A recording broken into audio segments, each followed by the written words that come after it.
Welcome to Seeking Numina, the Sacred Places podcast.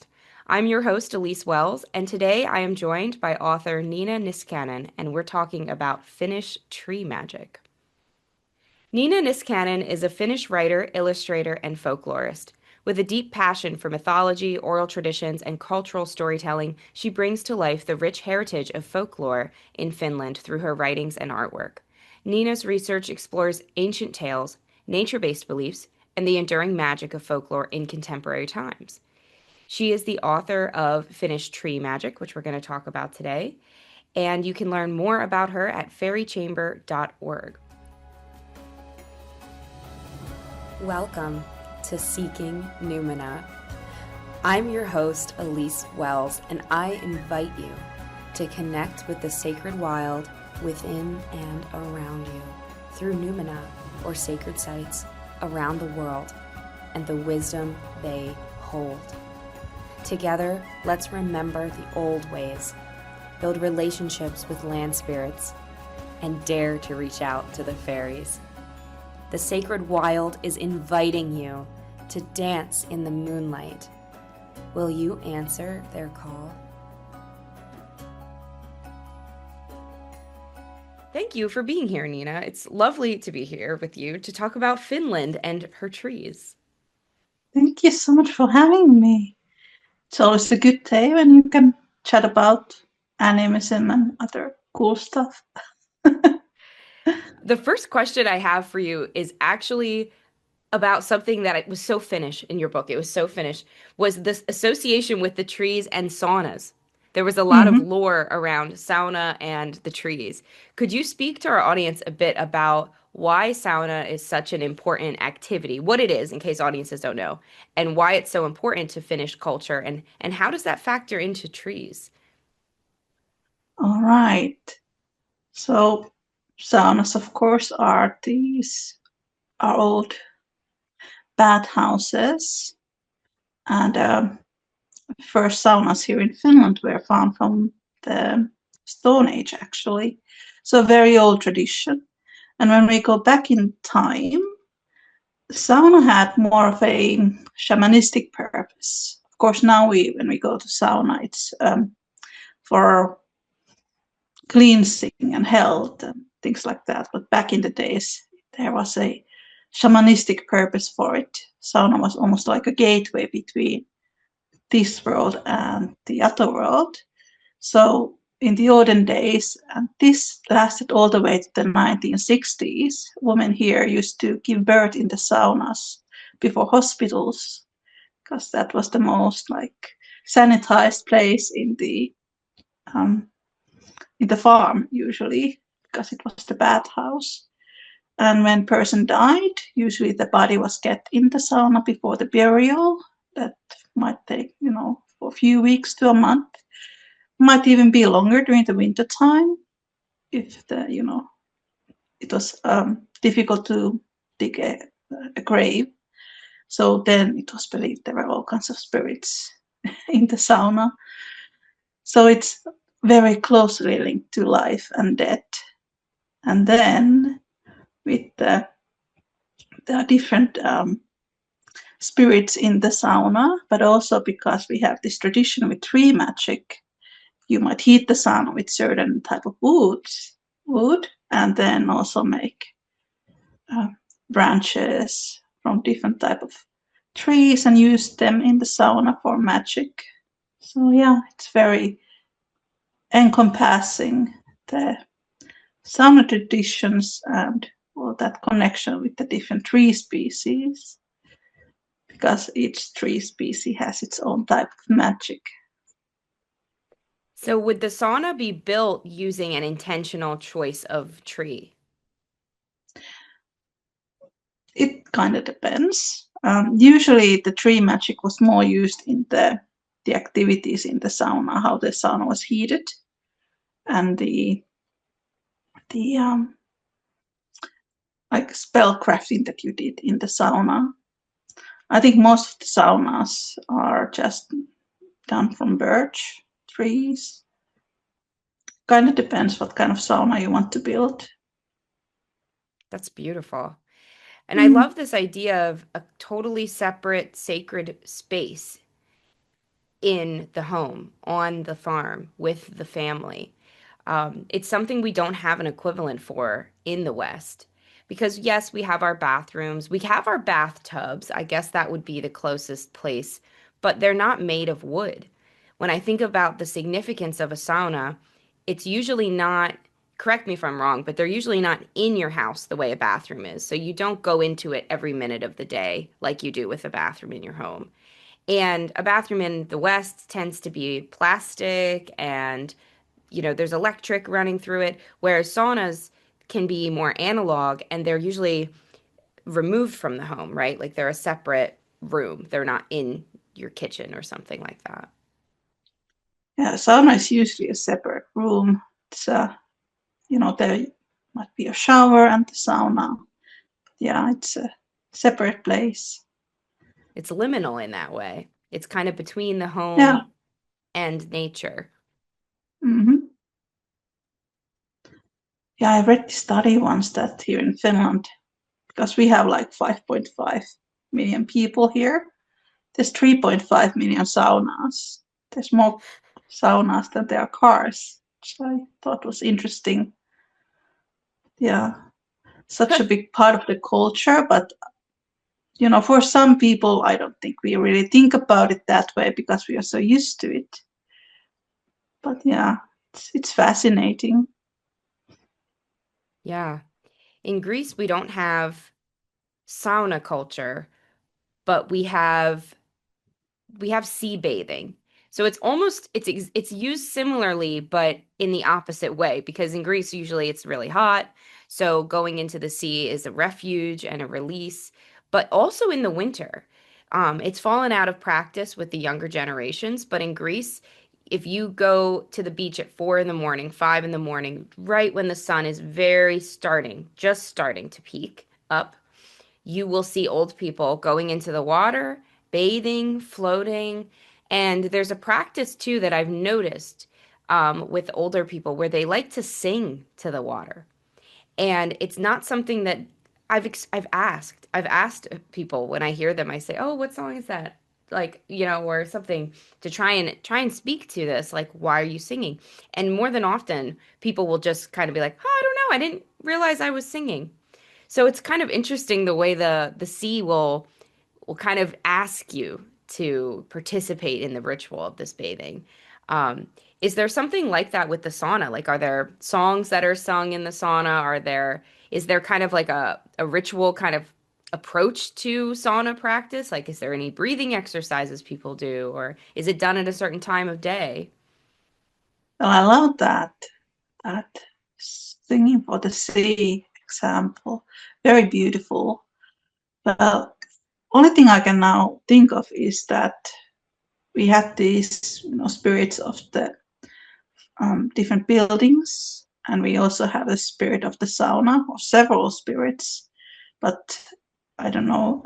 There are still people who do this, but there's been this tradition that when you leave the sauna, you throw some of the water to the kiuas, and then you heat the sauna for the spirit of the sauna, that the spirit can also enjoy the sauna when the family is no longer there. There are still people who do that. That's cute.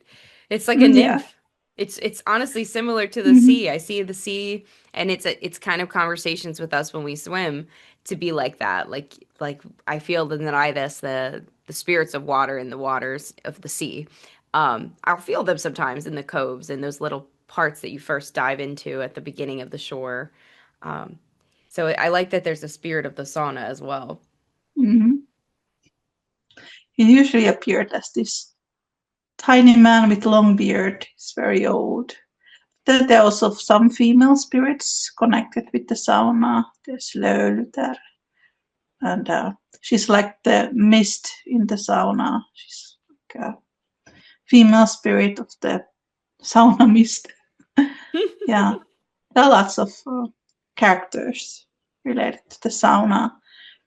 And I think one of the still modern customs that we have that originates from back in the days is that usually when there is some kind of festival, people, warm up the sauna and go to the sauna together at some point. It's usually like summer solstice or Christmas Eve. You have Christmas Eve sauna, or yeah. So there's like a special sauna days. Then when we go back in time, like for example, in the summer solstice, when people would go to the sauna during the summer solstice, then because summer solstice was magical time, special time, then you could do all kinds of magic in the sauna, and then it would be more powerful because it was a certain day. Was there ever any divination done in saunas? Hmm. Because it sounds like an auspicious conversation, like this is a good day to cleanse, this is a bad day to cleanse. Make sure you cleanse on this holiday. So it feels very spiritually connected, like there might have been a shamanic practice or a divination practice to this in antiquity. Yeah, I do think so. That there were people who would go into the sauna and maybe just relax and have this meditative moment. But also when you are in meditation, you might do some astral traveling and imagine things, and you get into a certain brain frequency where it might be easier in the sauna. Well, during the summer solstice, there were lots of different kinds of divinations that people did, and also lots of love spells were related to that time period. Like we have one where you pick like 9 different um, flowers, different species. You put them under your pillow. You see your future in your dream. Things like that. Nine It's a very flowers. common. Yeah, Yeah. it can be 9 or 3 or 13. It's a pairless number if you're looking for a spouse to yourself. So yeah, makes Hmm. sense. So what are some of the main trees in Finland that people can expect to, well, I guess maybe the better question is, what are the trees in Finland that you interact with and that are important in Finnish traditions? Oh, there are many pines, spruce, birch, rowan. At least those 3 are probably the most important. Alder have some very interesting mythology behind them. And Finnish folklore is very interesting because with all the tree species, there are different deities that are related to them or different kind of spirits. So every tree species has like a designated god or goddess that are connected to them. It's very similar to the Greek myths with the different tree names. So a lot of the trees have some kind of divine presence within them.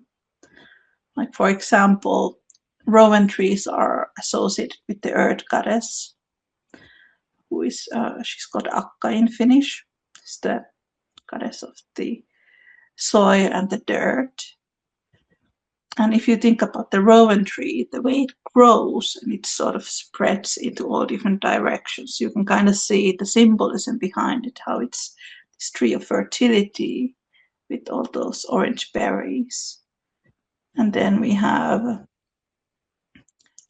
spruce trees are associated with Tapio, who is the god of hunt, god of the forest. And there was this old custom that back in the days when people would hunt and then they would catch some animals, they would usually, leave some kind of sacrifice for the god, and that they might bury some of the animal remains underneath the spruce tree, or maybe prepare a dinner and then leave some of that to the spruce tree, and then it would be like a sacrifice for the forest god. So spruce is a more Willows are, masculine tree. yeah, more masculine. Also, like pine is connected to the thunder god, but also pines are they're like the tallest trees, at least here. And because they reached the sky, and where is the thunder god? He's in the sky. So it's like a gateway to the thunder god. But also pine is more a phallic shaped tree, so it's also connected with the masculine god. Mm. Yeah, it's funny too because in Greece we have some myths where pine is connected to Zeus, and that I think is, lightning. Again, it's all sort of there. But it's also associated with Athena because we have a pine tree. We just call them pevka, which essentially means pine tree, but they're a protected species, um, and they don't look phallic, which is interesting. So they're more like they kind of fan out, kind of like a white cypress, or no, what are they called? A white pine. A white pine, kind of how the needles kind of splay out. Um, and this tree is associated with Athena because her owls live in it. Those very sweet Oh, little Greek owls. oh. They're so small that they're risky. They get preyed upon by stray cats and foxes. So those trees are all protected in Greece, and you'll actually notice they're so protected that you might have to remove a wall of your house to allow that tree to grow, not the other way around. So you might be driving on a road and all of a sudden the road goes out and around like this because there's a big tree in the middle. Or you might be, going into the store and all of a sudden, there's a hole in the middle of the ceiling and the tree is cut out around so the tree can keep growing, while you still can shop in the store. So, do they do things like that in Finland to protect old trees? I just read about this. There's a very old pine tree. It's in Helsinki. I haven't seen this tree, but it's maybe 600 years old, and Wow. it's like right in the middle of like it's not right in the city center, but in the city. But there's like a bunch of like very tall building blocks around it, and it's just right next to a shopping center. And there's this tree. It's in the middle of all these buildings. It is protected, but I thought that was fascinating. Yeah. Yeah, just as tall as all those buildings. But it's important to note that Finland is a very forestry country. It's like 70% of Finland is forest. So even if you are in a bigger city, if you, for example, in Helsinki and you drive away for a few hours, you end up into the woods at some point. So, yeah. How old are the forests in Finland? Do we have, like, what's the oldest forest you've come across? Oh, I don't really know the ages, but in the area where I lived, there was a very old protected forest area. And sometimes I would just take my bicycle and I would drive there. It would take like 50 minutes to get there. And there was a waterfall, and it really looks like a fairy tale forest because it's protected and you cannot touch hurt the trees. Then we also have lots of areas where the forest is more younger and has been cut out. Kind of depends where you are, but you do still find those places where the woodland is more older. Yeah, kind of miss that place now that I started to think about it. Yeah, there's nothing like an ancient forest or as Mm. old as we can get. Um, People really forget this, but even in North America, we have very, very old forests. And in the East Coast, actually, along the Appalachian Trail from essentially Maine all the way down to, I'm going to get this wrong, but I think North Carolina, it's actually considered one of the biggest, I think it's the third biggest forest in the world. Because even though we have cities in between, those forests have persisted And so they still are Mhm. a network. They're still networked together, even with all the highways and all the, this is also one of the most populated, I think it's the most populated part of the United States. And yet it's still considered a forest. So that's always beautiful to me to remember. I think people think they have to go so far to experience a forest. And for all of the efforts of, corporations and billionaires, and there's still quite a lot of forests left, a lot of trees to enjoy.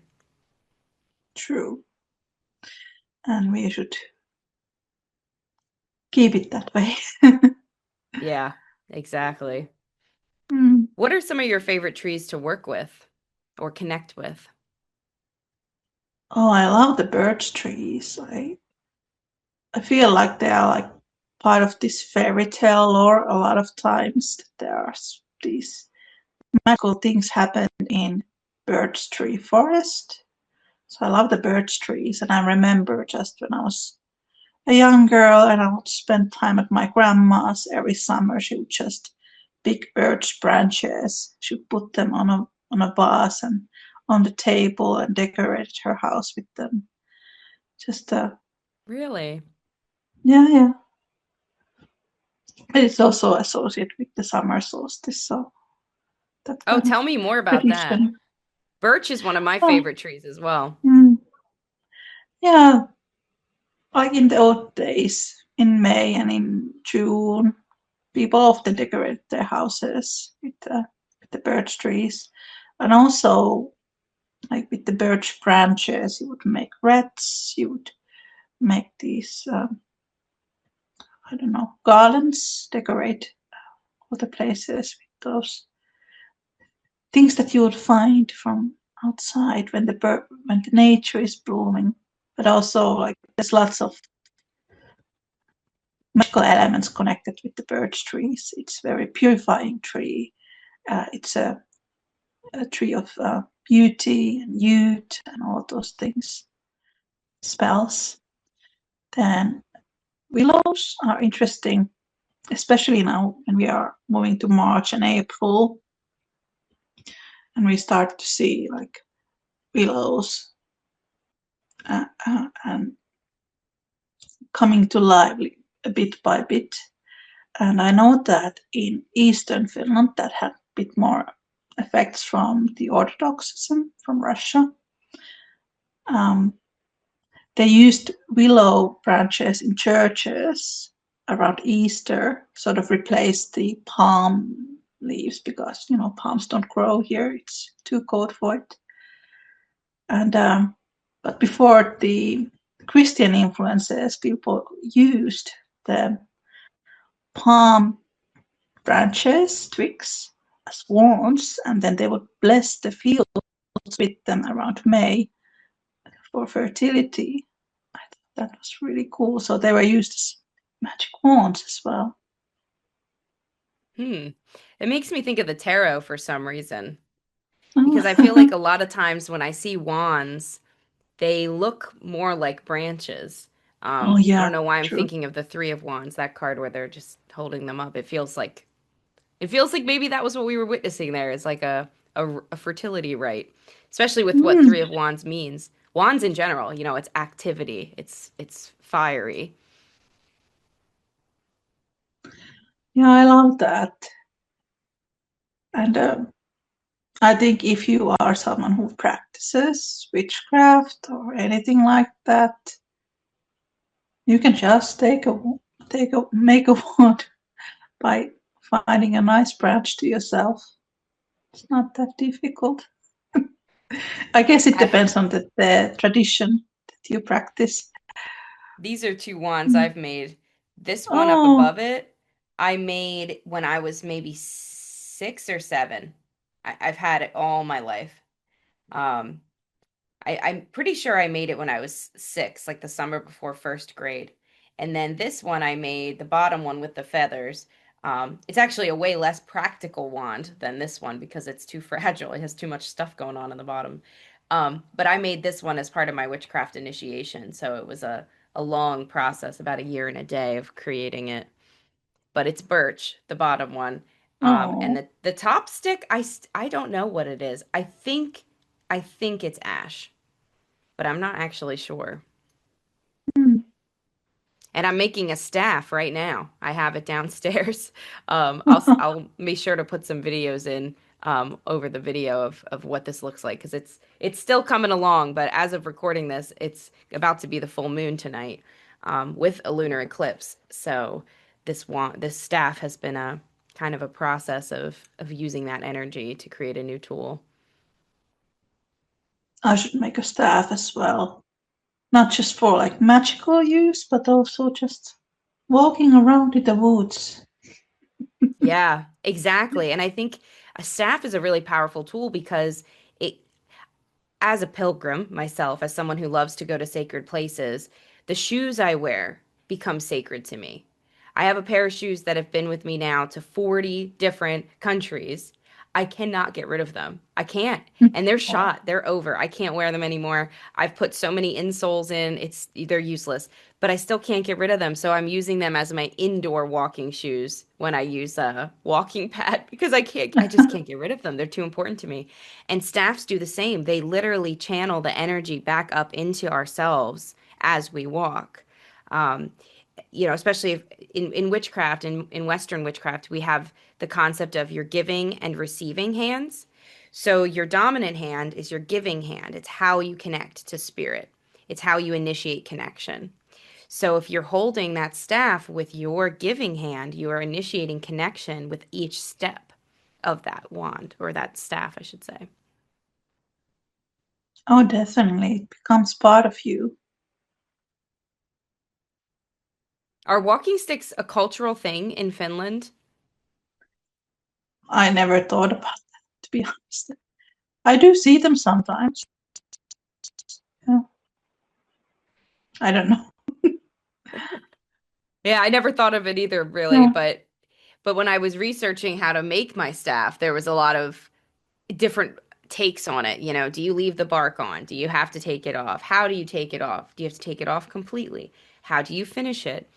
So I was researching different ways to do it naturally. I don't want to use plastics. So beeswax, linseed oil, there's different options. But it was really interesting. I did end up thinking, like, well, where do I see walking sticks used and how? And in England, they tend to be tall, like a walking stick might be taller Mm. than you. In Greece, the walking sticks are actually like these tiny little canes, essentially. And you don't necessarily use it for balance, but to move things out of the way because so much of Greece is spiky. Like we always call summer spiky season in my family because it just everything wants to kill you. It's so stabby. All the plants dry out and where most places in the world winter is this time of death and nothing in the land. Summer is actually the time of nothing in Greece because it's just so hot. Nothing can survive in that sun. So things are alive. The oleander still makes flowers but everything kind of recedes and just dries out and so you use your walking stick more to clear your path than to actually support yourself. Whereas in Finland, I imagine it's more to support yourself. I would think so. I live in the countryside. It's a very wooded area, so the staff is just going to help me to walk in the hidden forest paths. Yeah, Yeah, it's a little different degrees. very different. Yeah. Here Mm. in North America too, you just have, like you said, it's hidden. It's a lot of leaf fall and things that you maybe don't know what's going to be under it. So having a staff is helpful to not roll your ankle or Oh yeah. but they're a beautiful Mm. tool because it's the land supporting you on your Oh yeah. adventure with the land. It's like now I just kept thinking about the Hobbit and Yes. Lord of the Rings. Yeah, they crossed over to Mordor with their staffs. Mm. Yeah. And it makes you think what happened to that staff at the end because it was with them Mm. on that journey. Yeah, somewhere in a Actually, Hobbit hall on the wall or next to the wall. I know, I do. I think it is Yeah. because you said that actually. You're right. Bilbo, when we first meet him I don't remember if this is in The Hobbit or in The Fellowship of the Ring, but there is a map, we're told, of all his favorite walking paths of the Shire, and it's written in red. And it's on the wall when you first come into Bag End. And then next to it are not, I forget the way Tolkien says it, but he says, not a small number of pegs for cloaks and coats for Bilbo and his guests, because he's very hospitable, he's welcoming. Mm. And alongside it were all his favorite walking sticks. Oh, yeah. That's so true. Lord of the Rings actually is one of my favorite things in this whole world. Definitely, I'm an animist because of Lord of the Rings. And Tolkien, this is so off topic, but Tolkien wrote a lot of his cosmology, the mythology he created for Middle Earth, was based largely on the Kalevala. Yes, I know that. And I'm not super familiar with Kalevala. I have read it when I was a child and in school. Some one of those mandatory reads we have. I'm It's sure. largely, yeah, it is largely based. Um, some of it is based on Finnish, like that traditional poetry and spells and lore. Then the writer Elias Lönnrot, he made up lots of things himself, which is fine. But I think one of the things that is really definitely based on original Finnish folklore and myths is that we have this collection of song poems. A lot of the spells were sang and chanted. And then when you say certain things, we have this one of these like categories in the song poems. They are so-called bird poems. So you would say things and then you would create things. So there are bird poems for the different trees, different Wow. animals, different phenomenons in nature for snow and things like that. So, for example, if you were bitten by a snake, you would say the bird poem of the snake, and then the sort of the spirit of the snake would help you to heal the wound. So, in Silmarillion, when the earth is created, it is created by singing. So that's something that originates from Finnish lore. It's really cool. Think about Yeah. it. Mm. And this might sound silly, but when you say bird songs, you mean just literally BIRD, bird Yes, songs. Wow. not bird, creation songs. Uh, Oh, birth songs. yeah. That's so beautiful. And Mhm. I really believe that song is the origin of creation. And when I work with land in Greece and in North America, but it happens most in places where this was done before, it's easiest to access at an ancient temple or, somewhere where the land is used to this connection to humans. But you can teach your land spirits anywhere that this is something you can do together. But the songs will rise in you. I always say go to your land. If you can drum, if you can dance, if you can play a flute, if you can connect with the music with your land, it will start asking you to sing. You will start to feel song bubbling up. And it sometimes isn't words. Most of the time I think it's not words because language is a human construct. So the land is asking more for melody than it is words. But sometimes it is words because sometimes the land wants us to take that home and words help us remember our melodies and songs. So I feel like that's one of the great powers of being human that the land loves about us is our ability to sing. Because a bird, a creature can make noise and a bird can sing a beautiful song, but it can really only sing its song. Humans can sing an individual song. It's not like the song of the robin, it's not the song of the human. Every human has their own voice and their own message and their own gift of connection to offer the land. And that is true. And I mean, I think it's scientifically proven that plants grow better when you sing to them and when you talk to them. Yeah, So different types of definitely, tones matter. Yeah, mm, like anger versus joy. the plant responds to your vibration essentially. So definitely the people in the past also knew this when they sang for the trees and the bees, all the other creatures.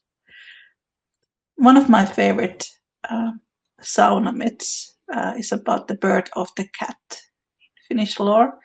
It's a really cute one. So, oh gosh, I try to remember it. So there's this story that the spirit of the farm, the guardian spirit of the house, creates a cat to be his companion. So in the spell, it is a greybeard who creates the cat, and he does this by throwing all different elements to the sauna stove, and the cat rises from the mist that comes in the sauna. But he throws there. Hello. Is that your cat? Yeah, she's sleeping behind me. Oh, she's making sure you get the story right about how cats were created. Yeah, definitely. She heard me talking about her now. So Yeah. the elf he takes a snake to be the cat's tail, and the fangs of the snake become the cat nails, and girl's nose becomes a cat's nose, and wolf's body becomes the body of the cat, and what else? Cloudberries become the paws, and Oh. hare's head becomes the cat's head, and whiskers of a mouse become cat whiskers, and he throws all of that to the sauna stove, and from that, like, spirit of the cats are born. And after that, the cat and the spirit of the house, they become friends, and they just look after the farm together. That's so Oh, cute.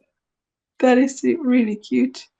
But I think it really makes sense, because what cats like to do, well, they like warm places. Of course, they were born in the sauna. Yeah, they would love a sauna. Yeah. All of my cats have loved being in the sauna. Not when it's like very hot, but mild. Yeah. Uh, and back in the days, like this classic image of a cat in Finnish culture, oh, it's a cat is somewhere next to the fireplace, just having the time of their lives, you know, enjoying the warmth. They're Mm. amazing spirits of place, cats. They make a place better for being there. Oh yeah, true. Yeah, I love that little folktale. Yeah. Another one of my favorites is the bird of the raven. This is a very witchy one. The raven is born in a in a mountain in a pile of coal, and it's made from all these like different species of a spinning wheel and a spindle, and it has all kinds of witchy elements, and then it comes out from a witch's cauldron. Oh, I like that. Yeah, very witchy. Yeah. Yeah, there's a whole category of how the different animal species were created. It's really cool. Mm, very witchy and very whimsical. Yeah. Makes Mm. me think of Treebeard's song of the, what does he call it? Song of the Creatures, I think. He Mm. has a really long song. I think he even has a part two. In the book, it's like 7 pages. And it's how every creature was born and created in Middle Earth. But they're not, the Oh, yeah. hobbits aren't in it, which is why he sings the whole thing to Merry and Pippin, because he says, I've never heard of you guys. Let me go through the list. Mm. My favorite character in Tolkien universe is Tom Bombadil. Me Uh, too. Tom and oh yeah. Goldberry, the two of them together, that whole, the way they live, the way he adores her. It to me is the ultimate expression of god and goddess. Oh, I love that. I often like associated them with just like maybe it's some of my affection to Finnish tree lore, but then it's something very similar. Living in this sort of a tree palace somewhere, and, just being in touch with the elements. Yeah. Well, to most people, I think they would call Finland a tree palace. So at least Oh you're yeah. well, Niina, thank you for joining me here in Seeking Numina, the Sacred Places podcast. Could you tell our listeners where they can find you, where they can purchase Finnish Tree Magic, and anything you have coming up? You can purchase Finnish Tree Magic from Amazon, and the book coming up in next December. It's about Finnish water magic that will be published by Pagan Portals. It's very exciting. It's about the Bella, she's the Finnish goddess of the sea, and there's all lore related to her. You can find me from my website, fairychamber.org. That's also my name online. It's Fairy Chamber Art on Instagram. That's more of my art account, but there's also stuff from my books and adventures in Finnish ancient sites and lore. And also, I have a YouTube channel which is sort of sometimes more active than others.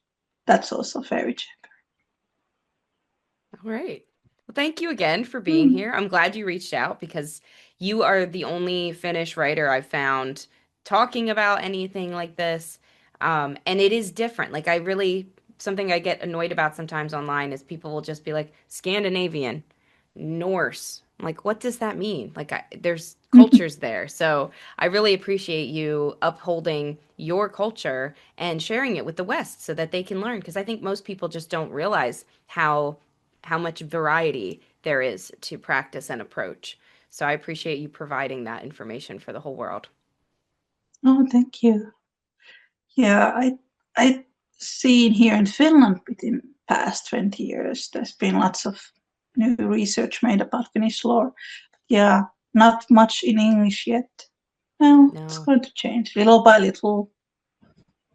yeah. Hmm. I'm glad you're leading the charge on this. Yeah, but it's also nice when people reach out to me and they found the information interesting and want to learn more. So then it also encourages me and also other people. So, yeah, and it is a little different compared to Norse myths, and I love Norse myths, but it's very different. The Finnish pagan tradition, it's very animistic and maybe a little more centered around different nature spirits than like sort of a pantheon of gods and goddesses. Still, it's very fascinating. Yeah. Yeah. My impression is it's more land based and less cosmic. The Norse gods are Mm. more concerned with the planets, the heavens, navigation on the seas for the people. I think of the Danes and Yeah, that things was doing their part of conquests. their culture. Hmm. Yeah, I Finland is think. is very peaceful to me. Yeah, but it's also we had this. I think we adopted farm agriculture a little later than other parts of Europe. So there's also Very this good point. element of hunter-gatherers in the Finnish folklore that you can see in why there is so many myths about animism. So I think it gives a very fascinating layer to to the stories. Yeah. Well, thank you again, and keep us posted when your next book comes out with Pagan Portals. I'll message Rachel; she'll keep me updated. But I would love to have you Mm. back on to talk more about all of Oh, this. yeah. It appears sometimes in December. I'll, Oh, I'll, perfect. I'll keep you noted. Yeah, yeah, that'll be good. We can talk about because it's a water goddess, right? Hmm. So yeah, that's a good time of year to be talking about all that. Yeah, I love my water goddesses. This one is very fascinating.